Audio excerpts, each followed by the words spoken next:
Gente, estamos aqui no nosso primeiro episódio do Rehab Club. Estamos aqui com a fisioterapeuta Letícia e Nádia, da Gomo Reabilitação, lá de São Paulo. No final do vídeo, a gente vai deixar os contatos para vocês. E hoje nós vamos falar sobre um tema muito polêmico, um tema muito em alta, que é neuromodulação. Então, eu sou a Valesca Beatrice, médica fisiatra. Sou mais voltada para a área de dor e reabilitação neurológica, então hoje eu trouxe nossas convidadas super experientes em neuromodulação para a gente aprofundar um pouquinho no tema e depois fazer uma discussão de caso clínico. Então, para contextualizar, né, a neuromodulação, ela consiste no uso de terapias físicas, como por exemplo ondas eletromagnéticas, estímulos elétricos, aplicadas no sistema nervoso central e periférico com determinados objetivos. Então, a gente vai estimular ali aquela rede neural a cumprir um determinado objetivo que a gente vai traçar ali no nosso plano de neuromodulação. A gente tem as estratégias de neuromodulação invasivas e não invasivas. As invasivas vão ficar para tema de outro vídeo, né? E um exemplo é o eletrodo medular, que a gente usa em casos de dores neuropáticas refratárias. E o outro tipo de neuromodulação, que é o tema principal desse hot seat, é a neuromodulação não invasiva. Então, meninas, queria que vocês ficassem bem à vontade para vocês compartilharem com a gente a experiência de vocês e contassem pra gente no que consiste essa neuromodulação não invasiva e em que casos de dores a gente pode usar essa neuromodulação, claro, dentro do nosso plano de reabilitação. É, prazer estar aqui, tanto para mim quanto para Letícia. Eu sou a Nádia. Acho que a gente tem bastante para conversar. A neuromodulação não invasiva. A gente divide em a estimulação elétrica transcraniana, que é TDCS ou ETCC, e a estimulação magnética transcraniana, ou EMT ou TMS. Então, a gente tem os dois tipos de estimulação. As duas são não invasivas, então isso quer dizer que não tem nenhum tipo de procedimento cirúrgico para fazer isso.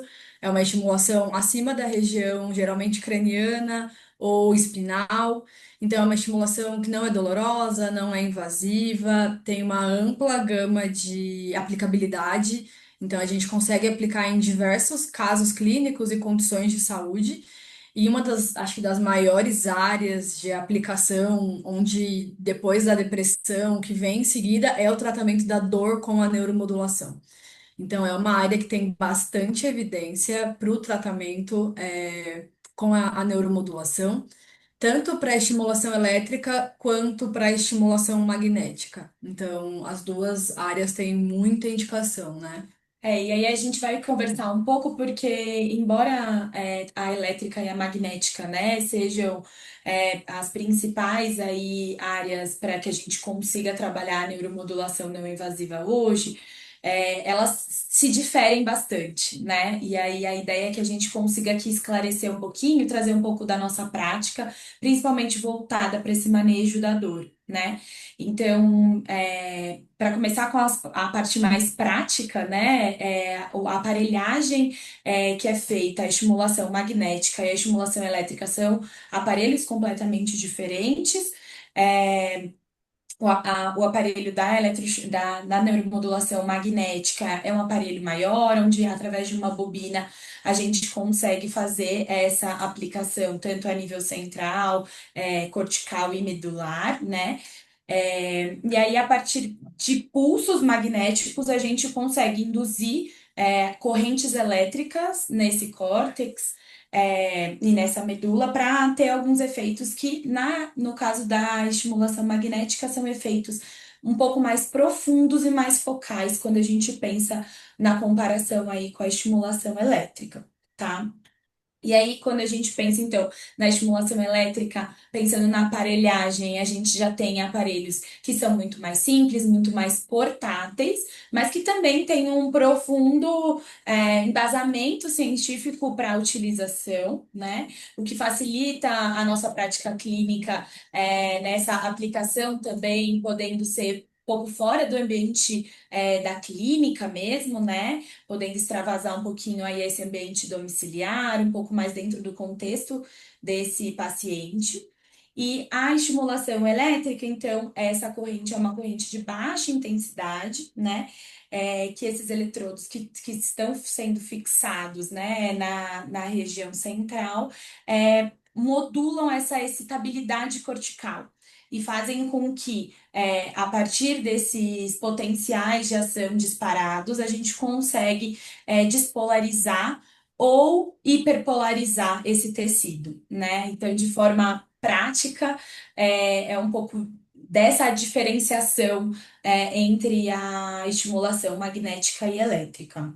E contem um pouco pra gente das principais indicações ali no contexto de dor. Então, assim, em que casos que vale a pena a gente pensar em agregar um protocolo de neuromodulação?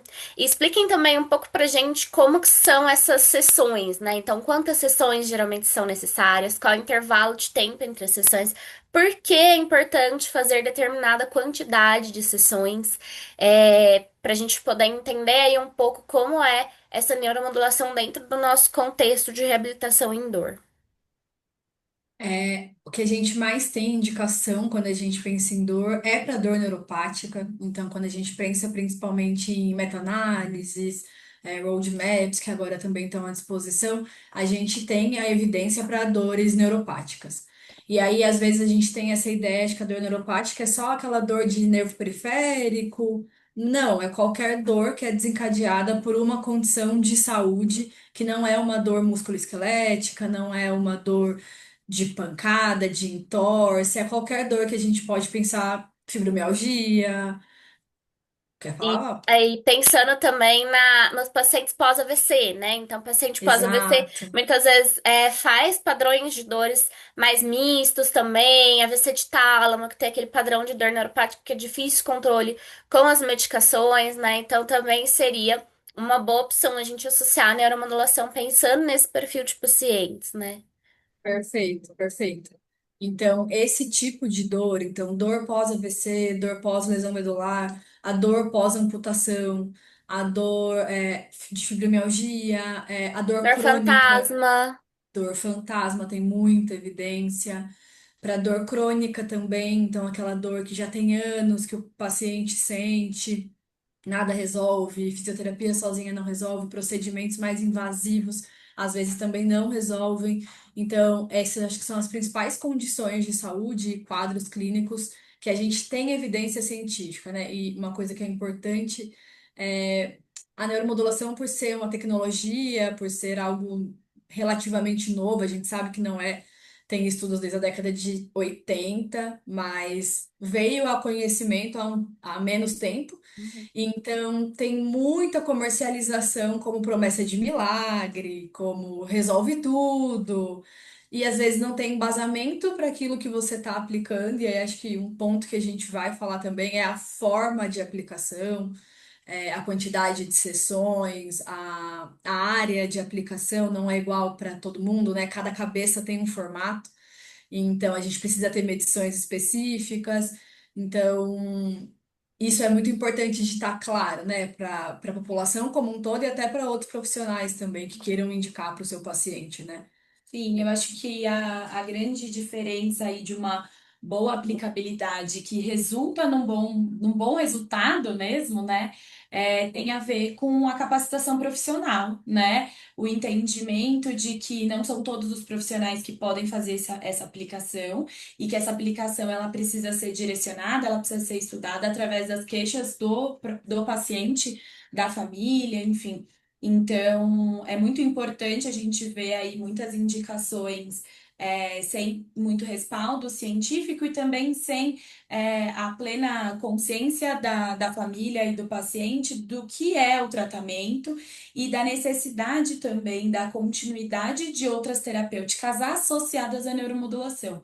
Hoje em dia a gente se fala muito sobre a neuromodulação sendo uma porta de entrada, uma facilitação de uma terapêutica que já tem um ótimo embasamento, né? Então, pensando em exercícios terapêuticos, pensando, né, em estímulos sensoriais específicos, quando a gente pensa na dor, a gente precisa associar a terapêutica da neuromodulação para abrir esses caminhos para que a gente consiga otimizar os nossos processos terapêuticos, né?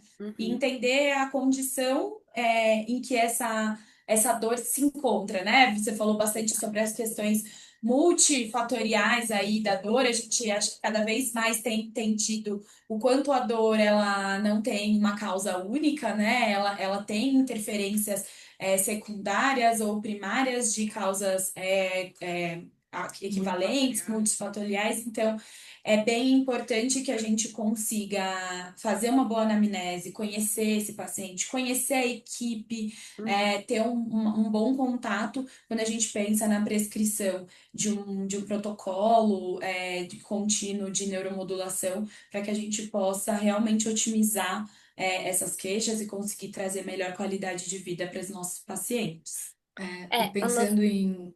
Pode falar, Bárbara. um dos desafios, né, dos pacientes com dores crônicas, principalmente para nós médicos, né, é que quanto mais a gente sobe dose de remédio, mais associa os remédios para dor crônica, mais a gente tem aumento de sobrecarga renal, sobrecarga hepática e de efeitos colaterais e de interações medicamentosas. Então, chega um Sim. ponto que o paciente ele não tolera mais subir a dose, ele já está muito impactado pelas interações medicamentosas, começa a ter outros problemas secundários, né, da terapia medicamentosa.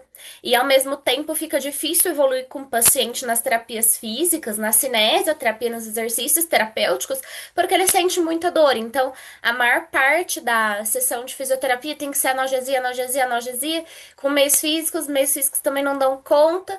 Então, nesses casos de dores mais complexas, a neuromodulação ela é uma estratégia que a gente pode associar pensando também em reduzir doses de remédio, né? Em conseguir introduzir esses exercícios terapêuticos com mais conforto para o paciente e ajudar ele a evoluir, né? Porque a reabilitação ela é um processo e é um processo que também vai demandar do paciente um esforço, um aprendizado motor diferente, né? Uma adaptação aos novos estímulos sensoriais. Então nesse contexto que eu vejo também que a neuromodulação é uma das estratégias muito importantes, né? Que a gente pode ter aí no nosso arsenal terapêutico, né? Com certeza, com certeza. E a ideia é justamente essa, né? A gente conseguir entender a neuromodulação não como uma primeira linha de cuidado ali, né? Mas e sim uma forma da gente conseguir potencializar o engajamento desse paciente dentro desse processo terapêutico, dentro dessa reabilitação, através de possibilidade de qualidade de vida para que ele consiga seguir. Muitas vezes a gente sabe que né? Isso a gente vê muito os impactos emocionais da dor, a restrição de mobilidade. Então, tudo isso faz com que, né, se a gente reduz essa dor, a gente consegue reinserir a participação aí, fazer com que Uhum. esse paciente participe muito mais. E tenha uma participação mais ativa mesmo dentro desse processo de reabilitação. Sim, e acho que quando a gente pensa até na neuromodulação, quando a gente pensa na estimulação magnética, que para alguns tipos de dor acaba sendo a primeira opção, mas a TDCS também tem excelentes evidências e o que ela ajuda muito é que geralmente o paciente com dor crônica, dor neuropática, ele vai ficando mais restrito ao ambiente da casa, tem Uhum. dificuldade de sair porque dói, porque não usa transporte coletivo ou não consegue mais dirigir, não tem alguém para levar, não tem disposição para querer sair de casa. Então, o caso que a gente vai conversar um pouquinho depois até tem relação com isso de uma paciente que tinha muita dificuldade para sair de casa, não tinha vontade, tinha muita dor. E a TDCS a gente consegue fazer na casa do paciente. Então, é muito legal o quanto ele vai melhorando, vai tendo mais disposição, vai saindo mais. Porque é isso, a dor realmente vai melhorando. Então, eu acho que é um arsenal que a gente tem que auxilia muito no controle da dor. E aí, se você falou do efeito colateral da medicação, a gente vivencia muito isso com os pacientes de começar a ter muito efeito colateral, ficar muito sonolento, ou efeito gastrointestinal. E com a neuromodulação, a gente acaba não tendo esses efeitos colaterais e conseguindo trabalhar a redução dos medicamentos, da dor. Então é bem interessante. E acho que a única coisa que a gente não tinha respondido era a quantidade de sessões, né, que você tinha perguntado. Vai entre 10 a 20 sessões, então depende da resposta do paciente também, mas são pelo menos 10 sessões. E é um protocolo intensivo, então são dias consecutivos, geralmente de segunda a sexta-feira, com pausa no final de semana, e a neuromodulação sempre vai ser associada a exercício físico. Então, principalmente exercício aeróbico, alguns casos a gente, nas primeiras sessões, associa com analgesia mesmo, recursos eletrofísicos. Depois, a ideia é sempre que a gente consiga chegar no exercício físico, que a gente sabe que é nosso maior aliado para o controle da dor.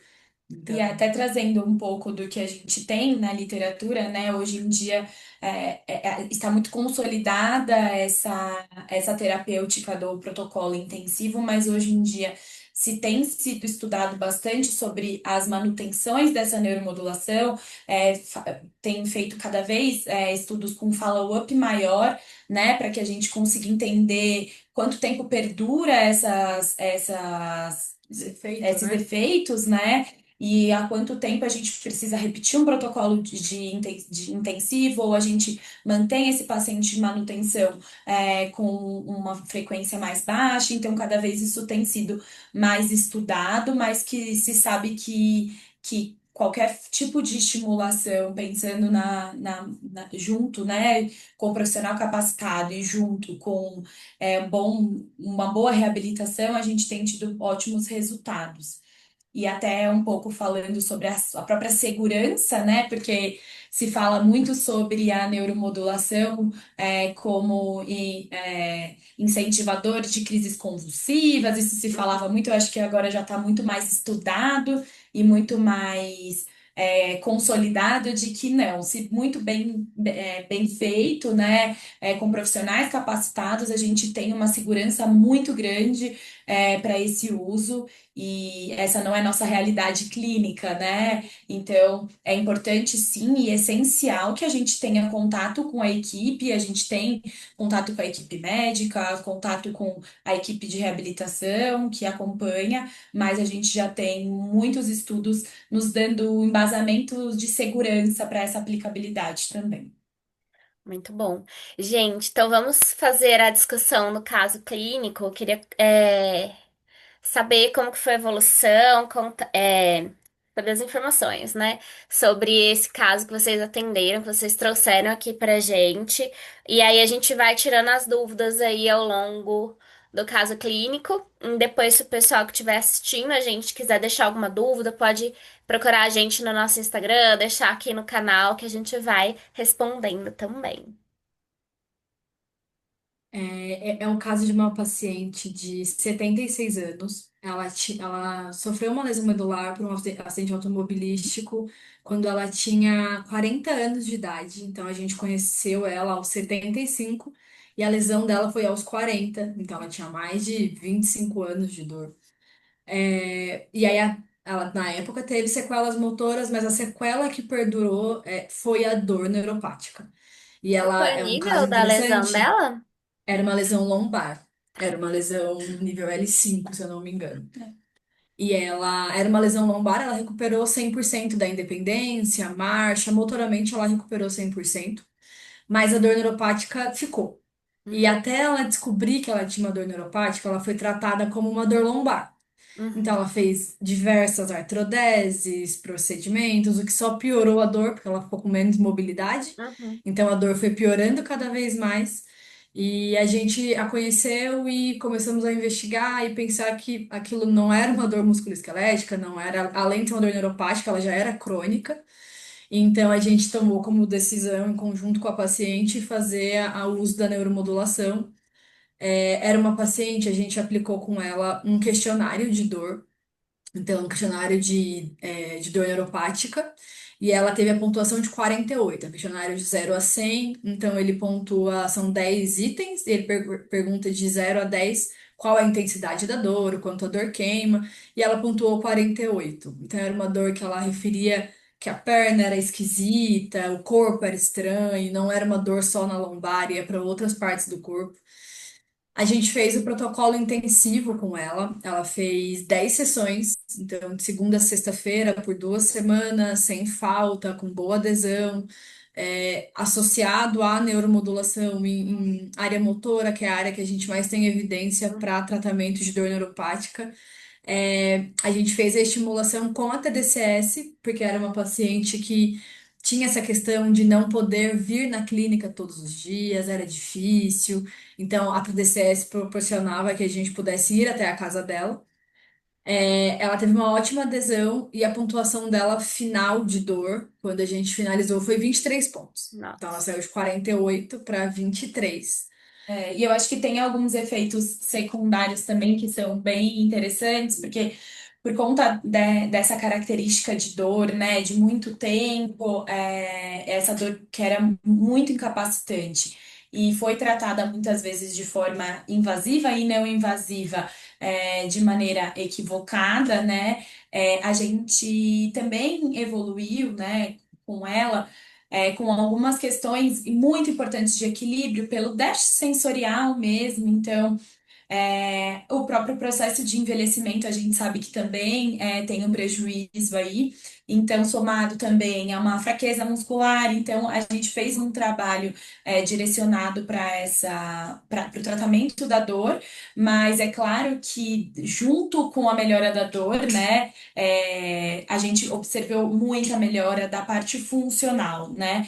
Então, muita melhora de qualidade de controle muscular, muita melhora de controle motor em questão de equilíbrio, de estabilidade postural, de segurança para marcha, então, diminuição de risco de quedas, né? Então, foi bem interessante que, por mais que a gente tenha como nosso foco principal ali a melhora da dor, a gente sabe o quanto a dor realmente é incapacitante de maneira funcional, né? E que com a melhora dela e com a consequência da reabilitação, a gente conseguiu ter melhora em outros âmbitos além de só da dor, né? Sim. E o que é muito interessante é ver essa melhora funcional, né? Porque às vezes a pessoa vai deixando de fazer um monte de coisa na vida dela, ela não vai criando essa percepção do tanto de coisa que ela deixou de fazer por conta da dor e vai tendo impacto negativo no humor também, na socialização, acaba entrando nesse ciclo, né? Que é muito comum a gente ver na dor crônica, que é um ciclo de isolamento social, um ciclo de redução de mobilidade, um ciclo de sedentarismo e aumento do risco de outras doenças, né, indiretamente por conta desse Sim. sedentarismo, essa reclusão social. Então, todos esses impactos, né, que a gente vai observando quando a gente vai conversando com o paciente ao longo do tratamento, eles são também objetivos, né, do nosso tratamento de reabilitação e por isso também que é importante a gente fazer esse tratamento com fisioterapeutas, né, capacitadas, né, e Uhum. não fazer aleatoriamente com qualquer profissional aí por aí que se diz entendedor de neuromodulação, né? Porque é uma terapia muito séria, uma terapia que tem muitos estudos, tem um jeito certo de ser feito e tem indicações certas, né? Porque não Exato. é um tipo de terapia que funciona para todo mundo. Nem para qualquer padrão de dor. Então, às vezes a pessoa vai lá, gasta um dinheirão e não tem o resultado que espera, porque muito provavelmente ela fez de uma forma incorreta, não era a indicação principal dela, ela não associou esses outros pilares, né, da reabilitação. E eu tenho uma dúvida. Essa paciente de vocês mudou alguma coisa da parte medicamentosa? Sim. Ela É? O que que usava mudou? Conta pra gente. medicações. Ela usava medicações com tramal diariamente para Uhum. controle da dor. Então, ela tomava Paco todos os dias. Uhum. Então, usava medicações extremamente fortes, e aí ela tinha efeitos colaterais com associação de outros medicamentos. É, então, ela usava todos os dias. E aí, assim que a gente começou o protocolo com ela, acho que no meio da primeira semana, ela já falou: Ah, hoje eu não precisei tomar o Paco, hoje eu já consegui não Legal. tomar. E aí, no final do protocolo, ela não tava mais, porque ela usava como uma medicação de resgate. Uhum. Mas ela tinha dor todos os dias, então ela usava medicação de resgate todos os Todos dias. os dias. E então, no final do protocolo, ela não estava mais usando a medicação como uma medicação de resgate todos os dias. Então, ela realmente conseguiu tirar essa medicação, que era um resgate e tinha virado uso contínuo. Uhum. E isso fez muita diferença para ela. Então, era um remédio a menos de vários outros remédios que ela já tinha que realmente fazer uso contínuo. E tirando o remédio e não ficando com a dor. Então, acho que Perfeito. A foi melhor bem das mundos. interessante E isso. é Exato. engraçado, assim, que quando a gente vai ler guideline de tratamento de dor neuropática, né, da parte médica, né, e a gente vai estudar, os opioides, eles não têm um nível alto de evidência para tratamento de dor neuropática. Então, assim, é muito comum a gente ver tentativas de controle da dor neuropática com altas doses de opioide, e às vezes esses pacientes, eles até começam a criar um padrão de, tô tomando um opioide em casa, não tá melhorando, vou pro pronto-socorro tomar morfina. E fica aquele Uhum. paciente, né, que ele até vira um conhecido dos plantonistas, né, do pronto-socorro, acaba gerando um preconceito ali em torno daquele paciente, um tratamento um pouco diferente, porque ele começa a ser visto pela equipe plantonista como um paciente viciado, mas na verdade é um paciente que está ali pedindo socorro, né? Porque ele não está conseguindo ter uma estratégia de controle daquela dor. Muito provavelmente esses pacientes eles não têm ali uma equipe que está conduzindo esse tratamento e fazem esse abuso de opioides, né? E muitos colegas ainda prescrevem altas doses de opioides para tentar controlar a dor desses pacientes e esquecem de associar as outras terapias, né? De ter esse auxílio da equipe de reabilitação, que é o que eu falo, nunca rouba o lugar de nenhum especialista, né? Sempre agrega aos outros especialistas. E aí esse paciente com abuso de opioides, ele vai tendo principalmente constipação e vai desenvolvendo uma desbiose que vai piorando também o quadro de dor crônica desse paciente, né? Então é muito interessante essa visão, né, da neuromodulação como uma das estratégias de redução do uso de opioides, né? E uma coisa muito importante que a gente tem que ter em mente é esse ajuste de expectativa com o paciente de dor crônica, né? Muito dificilmente a gente vai ter uma única estratégia que vai zerar uma dor de anos, né? Principalmente uma dor neuropática, que é um padrão de dor muito complexo. Então, a gente sempre tem que olhar, né? Essa trajetória de cada paciente, e é o que eu falo para os pacientes, a gente sempre tem que comemorar as pequenas vitórias, porque elas são grandes vitórias. Então, assim, tava tomando um remédio todos os dias, ou tava precisando ir no pronto-socorro toda semana, de repente você não precisa mais, isso já é um avanço, mesmo que a sua dor não tenha zerado. Então, essa percepção, esse desenvolvimento de percepção, né, de como essa dor tá oscilando, de como ela tá ficando no seu nível basal, o que você já está conseguindo fazer, apesar da dor ainda estar ali, só que em menor intensidade, é muito importante para a gente conseguir ir se motivando nessa jornada, né? Com Então, certeza, agora eu com queria que certeza. vocês falassem um pouquinho, porque a gente já vai finalizar nosso hot seat. Onde que é o atendimento de vocês, né? Vocês são fisioterapeutas, especialistas em neuro, né? E eu queria que vocês falassem um pouquinho da clínica de vocês, qual região que a gente pode encontrar vocês. Certo. Primeiro a gente queria agradecer muito, né? É muito especial esse espaço, é muito bom ter profissionais capacitados e interessados como você, né, para trazer conhecimento. Então, isso é muito bom, é muito gratificante estar aqui. E a gente faz atendimento em São Paulo, né? Atualmente a gente faz atendimento tanto em consultório quanto em domicílio, né? Por conta da demanda aí dos nossos pacientes, a gente trabalha estritamente na área neurofuncional, é o que a gente ama fazer, é o que a gente estuda, é o que a gente se entrega para poder ver a melhora dessa qualidade de vida dos nossos pacientes. A gente vai deixar todos os nossos contatos, a gente atende na região sul, centro-sul aqui de São Paulo. Mas a gente faz também algumas consultorias, então a gente fica aí à disposição com os nossos contatos para tirarem dúvidas, para buscarem. A gente está à disposição para poder atendê-los da melhor forma. Perfeito, meninas. Muito obrigada por esse bate-papo. Foi muito produtivo, foi muito bom conhecer mais sobre neuromodulação. E ao final do vídeo, na descrição, vou deixar aqui o nosso contato de atendimento das meninas da Goma, os meus contatos também. E se precisar da gente, vocês podem nos adicionar também pelas nossas redes sociais. Muito obrigada. Obrigada.